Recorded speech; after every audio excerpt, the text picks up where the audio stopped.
Il n'y a pas foule sur cette promenade.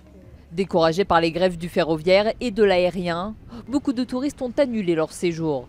Pour les autres, les embûches ont été nombreuses. On est parti à Roland-Garros et on avait le billet de départ, mais on ne savait pas si on allait pouvoir revenir. Pour partir en vacances, on fait sans tout simplement parce qu'on se dit que c'est compliqué. En ce moment, on ne regarde même plus les trains. Franchement, on ne regarde même plus les trains et la plupart des gens qui prennent le bus. Les hôteliers le confirment. Les vacanciers sont réticents à choisir la France comme destination. Si c'est pour se retrouver dans des manifestations ou autre chose, ils ne viennent pas. Le cabinet spécialisé MKG Consulting évalue le manque à gagner dans le secteur à 100 millions d'euros depuis début avril. La France est une destination magnifique, mais ce n'est pas la seule. Il y a l'Espagne, le Portugal, il y a un vrai environnement concurrentiel en ce qui concerne le tourisme. Et donc c'est sûr que tous ces messages-là ne sont pas des messages favorables. La perte de fréquentation est assez homogène sur l'ensemble du territoire.